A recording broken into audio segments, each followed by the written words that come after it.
What is up, fam? Water and Grass here, coach of your favorite team in EXPNU, the Birth Island Bidoofs, and today we're bringing you a match that I was actually really looking forward to. One of the matches that I was most hyped about against the one and the only Anima.tv. Anima is bringing a powerhouse. She's a powerhouse battler, and she was actually one of the battles I was actually scared most of on my schedule. She's just a really, really good battler, and obviously you can tell by her team she had a pretty decent draft. Now, she's bringing a Florges, Alamamola, and Gligar core, so I already want to cry a little bit, but that's fine, You know, she's bringing the Chestnut, which is also bulky. She's bringing a Bisharp, which is always scary. Bisharp's a scary mon. And of course, Mega Charizard Y, which is just pure power. But the thing is, I had a pretty good team matchup against her. I was actually looking at the draft and said, hey, you know what? My team can actually put in some work against her team. So I'm bringing out the Nidoking. We decided to go physical this route because it puts in a lot more work than the special Nidoking did. We actually have a Tyranitar, a Dragon Dancing Tyranitar. If I get a couple Dragon Dances up, I actually can sweep her. We get a Goodra. Obviously, Goodra deals with Mega Charizard Y pretty damn nicely. We got the Mega Aggron to get rocks up and hopefully T-Wave something. We got Hitmontop, Technician boosted with Mach Punch. We got Aerial Ace on that Hitmontop for the Chestnut, which is a 2-hit KO, so that's pretty sweet. And then we have the Infernape. We got a mixed Infernape with Overheat, and it's also carrying Gunk Shot for the Florges, which comes into play a little bit later. A very, very exciting battle, and without further ado, we're definitely going to get into it right about now. Now, she's going to lead things off with her Eviolite Gligar. Now, obviously, Eviolite Gligar is always a problem. It's very, very, very, very bulky. I figured, you know what? I'm going to lead off with Nidoking, because Nidoking can do work on pretty much whatever she wants to bring in. Now, she doesn't want to take an Ice Beam, so she's going to switch out here, expecting me to be the, Life Orb, variant with Ice Beam, Thunderbolt, or Flamethrower, and then, Sludge Wave and Earth Power. But I'm actually a physical Nidoking, like we said, and I'm able to go for a Poison Jab. I get a crit there. Like I said, it doesn't really matter much unless I get another crit, because obviously she can just protect and get leftovers recovery. She can wish it off. She has Regenerator, so the crit didn't matter there. So she is going to protect to get some more leftovers recoveries there as I go for the Poison Jab again, because, why not at this point? Scald will not kill me. The worst it can do is burn me, which comes in play later on, but we'll get to that. So I'm just going to keep going for Poison Jab here. At this point, I'm bluffing the Scarf. I want her to believe I'm scarfed into Poison Jab, and that, she can go and she can safely go into Bisharp possibly and get up a Swords Dance, or safely go into Gligar and get up her rocks. And then I was going to reveal that I'm Life Orb, but she makes the smart play here, and after switching in the Gligar to take the Poison Jab, she switches back out into Alamamola, which she really had nothing to lose by doing, and I go for the Ice Punch. So now she knows, obviously, I'm not Choice Scarf. The Ice Punch does absolutely nothing to Alamamola, but I have a plan here. I'm going to go into Goodra. I do have Thunderbolt on this Goodra. Thunderbolt does do about 60 to 70% onto this Alamamola, so we're going to be able to hopefully 2-hit KO it. However, there are ways to get around this. Obviously, she has Wish, which she just got right there. She got her Wish recovery, so now she's back at almost full, and you can see that the Thunderbolt does quite a bit of damage to her right there, but she gets a Toxic off. Now, I was kind of okay with this trade-off at this point. I figured if we make some predictions, we get the Thunderbolt off, we end up getting rid of this Alamamola, we'll be in a good position. If she wants to go into Gligar, I was packing the Ice Beam on Goodra, which would have one-shotted the Gligar. I also had Dragon Pulse and then Rock Slide for the Charizard. So I'm just going to go for the Thunderbolt here, just because, why not? I figured it'd actually, do some damage. She could have protected, but she goes for the Wish here. And at this point, we know she's going to protect the next turn, try and get more toxic damage off on me, and obviously get her Wish recovery and almost be back at full at that point. So I'm going to take some toxic damage here, and I expect her to obviously protect, so I'm just going to switch out right here and go into the Mega Aggron. At this point, I figured, you know what? Let me Thunder Wave this thing, and let me try and, get some hacks on my side.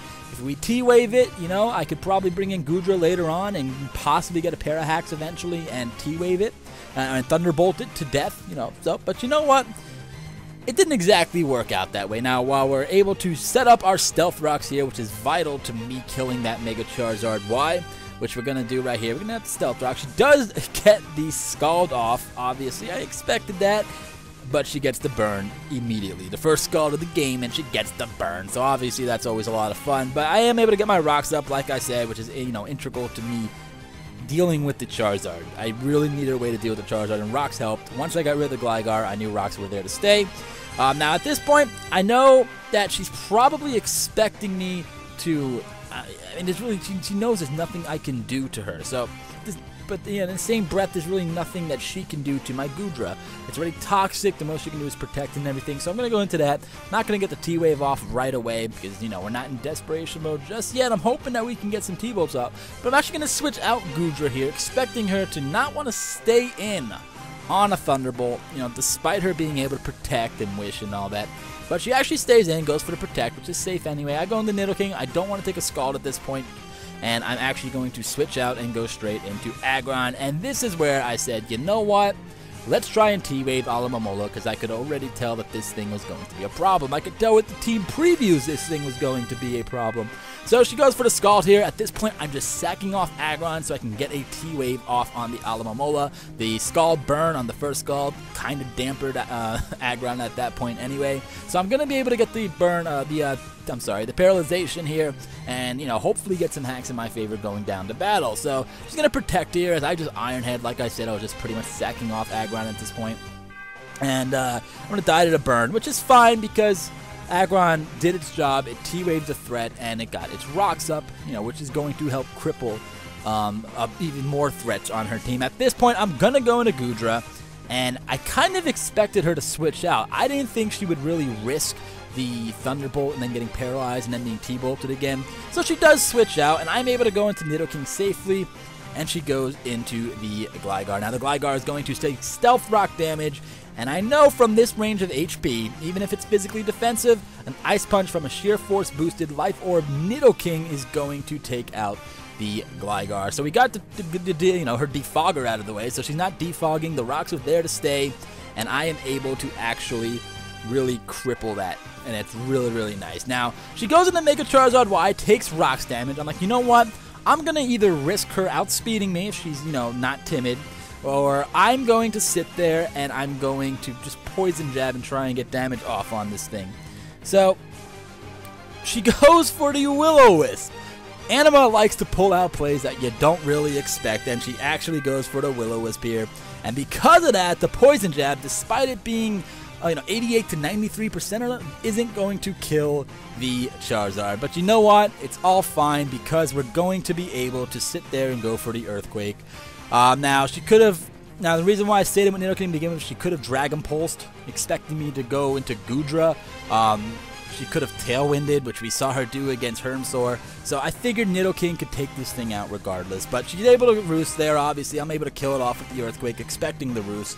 Because, if you bring it out, it's just going to die to rocks if you don't Roost there. So at this point, she goes into her Alomomola, which is... it's nicknamed properly, I'll tell you that. It's nicknamed Despair, and that's exactly what it gave me the entire time. I cried a little bit. We got an unnecessary para hacks there. It really didn't do anything for me, because as you can see, Poison Jab after the burn is doing absolutely nothing. If I didn't get the burn, if the Will-O-Wisp didn't happen, then we'd be in a little bit of a better position. But props to her for the Will-O-Wisp on the Mega Charizard Y. Obviously, that would have crippled Goodra. I don't think Rock Slide would have killed if it was burned, because obviously Goodra doesn't have too much attack investment, this particular one at least. So I'm going to predict her to protect, to get me more burn damage, and I'm going to go right into Goodra. The sun is up from the Mega Charizard Y, so she really has nothing that she can do against the Goodra. Scald is going to do even less damage than it already was because of the sun. So I'm going to switch out here, expecting her to not stay in and take a T-Bolt and she's going to go into Florges. Now, I was hyped about this. I'm like, all right. You know what? I can sit here, I can go for a Gunk Shot, and I can get damage off of anything, barring the Bisharp. But if she wanted to go into Bisharp, you know what? I could have Fire Punched it, but she has a berry, a Kaiba berry or something like that, that weakens poison damage, and then she kills me with a Psychic. So that was an awesome play on her part. Obviously, I wasn't expecting a Kaiba berry, but expecting leftovers. I really wanted to kill the Florges, though, because I didn't want her to heal bell the Alamomola's paralyzation, because, that was my way of kind of dealing with it. So at this point, I'm just going to go into Tyranitar. I'm going to get the Sand, and I'm going to go for a Dragon Dance here. I'm not fearing the Moonblast. I'm a Tyranitar in the Sand. I can take the Moonblast. So I'm going to freely go for a Dragon Dance here. And after the Dragon Dance, I feel like I'm in a very, very good position. Before the Dragon Dance, I got a little ahead of myself. Before the Dragon Dance, I actually go for the Stone Edge and miss. It kind of mattered. The next Stone Edge would have killed it after the Dragon Dance. So, you know what? We missed Stone Edge, so that kind of sucked. But you know what? We're going to go for a Dragon Dance here, and we have to bank on her getting paralyzed or not burning me with the Scald. So she doesn't get paralyzed, and she goes for the Scald, but I don't get burned. So I'm thinking, okay, we know we can get rid of this threat. We can get rid of this Alamamola that's giving me so much trouble. All I have to do is hit 2 Stone Edges and not get burned. Okay, so what we're going to do here is we're going to have a little bit of despair going on because of the Alamamola. I go for the Stone Edge. The Stone Edge does over half. The next one, after the sand and everything, the next one would have absolutely 100% killed. And there it is. We get the burn. Dragon Dance Tyranitar would have put in the finest of work on the rest of her team. This Alamamola would have been gone. Even if she wanted to go into Bisharp or something, I could have 2-hit KO'd that with the Stone Edge at that point. And we get burned. So obviously she's going to either switch out or protect here just to get some recovery damage. But in this, and obviously she's just gonna, return her Alamamola back to her Pokeball to get the Regenerator boost and sack off the Florges, which I do, just go for the Stone Edge here. The burn put a damper on my entire mood. I was so hyped. I felt like I really, even though, we had Infernape gone, I really felt like we had this battle in the bag because I was able to get the Dragon Dance Tyranitar out. And we get burned on the Scald. But you know what? That's part of the game. Sometimes it happens. It's just unfortunate when it does. So now Tyranitar isn't really doing much for me. So she's going to go into her little Chestnut here. Shiny Chestnut. Nice and shiny Chestnut right there. And I figured maybe she'll Spiky Shield. So you know what? I'm just going to go for a Dragon Dance. And if she wants a Spiky Shield here, I can Ice Punch her next and gets a lot of damage off on this Chestnut. But she makes this, I guess the safer play. I guess she figured she could always heal back the damage. If I do go for the Ice Punch, and she just goes straight for the Drain Punch. So good play on her part. The Ice Punch would have done quite a bit of damage, even though I was burned still, because I am a Tyranitar. Still would have done about half, but, the Drain Punch would have taken about 25% back, plus the leftovers. So in the end, Ice Punch would have done about 20% after leftovers and Drain Punch recovery. So I go into the Hitmontop here. Now, I know she's expecting the Toxic. I don't have Toxic on this one. I actually have an offensive Hitmontop with Assault Vest, and I have Aerial Ace on this Hitmontop because it's a 2-hit KO on that Chestnut. But she predicts the Toxic, I'm assuming, and goes straight into Alamamola, who's already been paralyzed, so she can't be Toxic. So at this point, I'm like, you know what? I got Rock Slide on it. I had Rock Slide for the Charizard in case it came down to that. I'm going to try and get some Paraflinches going. So I get the Paralyzation with the Rock Slide on the first one. Obviously, this is not a sound strategy. All it takes is one wish, and we're back to square one. I missed the Rock Slide here. Didn't matter a little bit because there was a possibility of a flinch or a paralyzation, but you know what? She goes for the Toxic here. Now Hitmontop's Toxic. I need Hitmontop. I need Hitmontop to deal with Bisharp. Hitmontop, actually, I believe the offensive Hitmontop I have actually came close to OHKOing Hitmontop with Mach Punch with Technician boosted, obviously. So I really, really wanted to save Hitmontop. So I figured I'll go into Goodra here. There's not much she can do to me. I'm already Toxic. Scald is not going to do anything. So she goes into the Bisharp here, expecting me to switch. So a very good play on her part. But you know what? I have to switch out. I was scared of the pursuit, but I risked it anyway. And she goes for the knockoff, which would have been a good play too, because that definitely would have killed Goodra from that range. Would have knocked off the Assault Vest, did a hell of a lot of damage to me, if not kill at all. I have to sack off Nidoking because at this point Nidoking's burned, and she has the Chestnut, she has the Alamamola. Nidoking isn't doing much for me right now. So she knocks off my Life Orb and kills me off, so there's that. And I am able to go straight into Hitmontop. Now, she was expecting the Mach Punch, obviously, so she's gonna go into Despair, the freaking Alamamola again, as I go for a Technician boosted Mach Punch, and it does a nice amount of damage, considering it's an Alamamola and its HP set is absolutely ridiculous. So, it did a nice amount of damage right there, Technician boosted, but obviously we're back to square one, where she can just Toxic Stall my Hitmontop to death. The burn on the Dragon Dance, you guys know where this battle's going. The burn on the Tyranitar really, really kind of destroyed at that point any chance of, winning that I had. I could not break through this Alamamola. The Stone Edge would have killed it.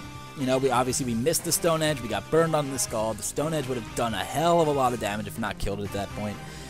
So you know what? But it happens sometimes. There's really nothing you can do about it, I suppose. So She's going to go into Chestnut here. I was expecting her to possibly do this, because she does, at this point she doesn't know I have Ice Beam, but I just go for the Thunderbolt anyway. I figured maybe if I can get a Paralyzation on the Chestnut, whatever. At this point I was kind of just reaching for hacks, reaching for a crit, reaching for something to help me pull myself out of the hole that all these Scald Burns and misses did for me.